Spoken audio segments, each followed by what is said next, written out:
YouTube's changed a lot over the years. Anyone that grew up around the same time as me was around for the golden age of YouTube and knows that it's a very different place from what it was then. But while many of the videos and trends and creators are completely unrecognizable from what they were over a decade or more ago, but if you go down a weird enough rabbit hole and you dig down deep enough, you can find some relics from this long bygone past hiding within the site.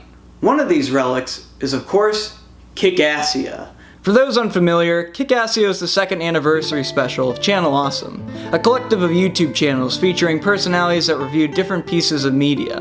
The movie features quite a few popular YouTubers from that time, such as the Nostalgia Critic, Cinema Sob, Linkara, Nostalgia Chick, now better known as Lindsay Ellis, Angry Joe, and even a cameo by James Rolfe, the angry video game nerd, as Board James, and about a dozen other people no one's ever heard of outside of these specials. Now I'm gonna be blunt here. This movie's awful. Unless you have nostalgia for it, I doubt you're really going to find any enjoyment in it. The movie's centered on this micro-country named Kickassia, a real-life place by the way. The Nostalgia Critic wants to invade and take over this country and calls in every available member of Channel Awesome to help him. The Nostalgia Critic in this movie, as well as the other Channel Awesome specials, plays a self-centered asshole, completely checked out of reality, that everyone hates working for. So himself. Yeah, I can't talk about this movie without mentioning how poorly it's aged along with the other Channel Awesome movies. Of course I'm referencing the Channel Not So Awesome drama from a few years ago. That could be a whole video on its own, so for now, just for context, the incredibly simplified version of it is that Channel Awesome severely mistreated all of its stars aside from the Nostalgia Critic, and everyone left the company except for the Nostalgia Critic due to this. But honestly, rewatching the Channel Awesome movies with this hindsight kinda makes them funnier. Knowing all the terrible things that happened on the sets of these movies makes for some very poor aged jokes and double meanings that can be derived from much of it. Do I have to start paying you so I can cut your wages?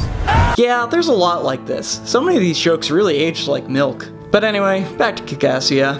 Where was I? Oh, right. The movie's garbage. I guess one good thing you could say about it is that it's the best of the Channel Awesome trilogy. Yeah, that's right. As I mentioned earlier, they made a whole more 2 movies after this one, and each one becomes more unwatchable than the last. But Kickassia is kind of an outlier amongst them. If you grew up watching a lot of YouTubers during the time this movie came out, I think on a surface level you can get some nostalgic enjoyment out of it. So the movie opens up with this grand epic opening theme.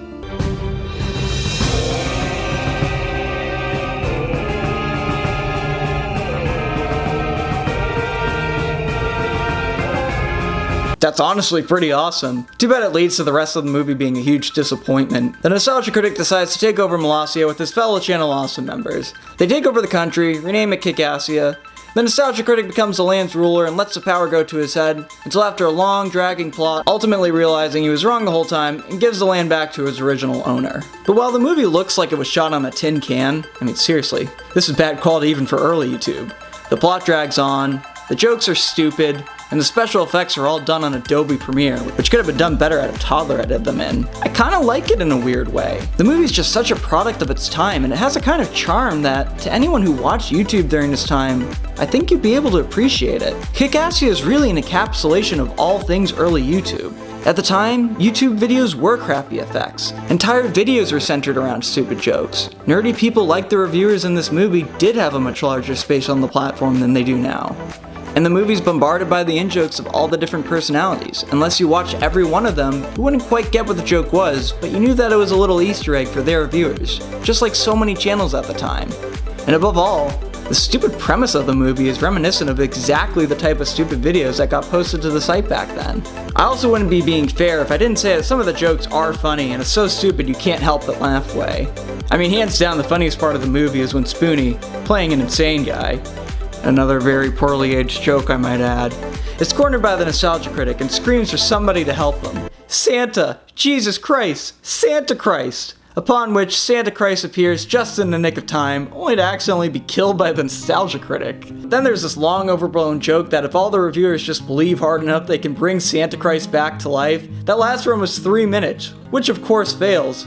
But it's just so random and so hideous that it just ends up being hilarious. I mean, the entire plot of the movie is just put on hiatus for this 1 few minute joke. On top of that, it once again connects back to a simpler time on YouTube where the humor was hideous and random a lot of the time. Also, I do like how this movie, unlike the other ones where they increasingly become more and more about Doug Walker, the nostalgia critic, all the reviewers get a chance to shine or do something, even the ones that no one really knows or cares about. Which in a movie with this many characters is hard to do. Another cool little piece of trivia is that the website for Kickassia still has a page dedicated to the Channel Awesome movie all these years later, and it's definitely worth checking out if you're interested in that kind of thing. So overall, would I recommend this movie?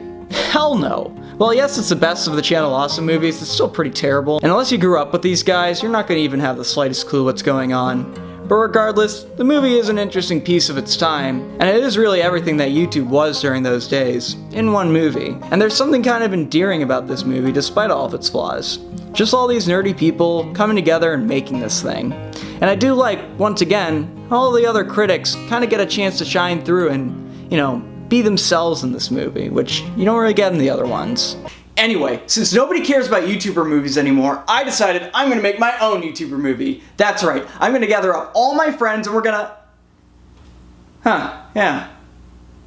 It's funny, I kind of forgot I didn't have any friends.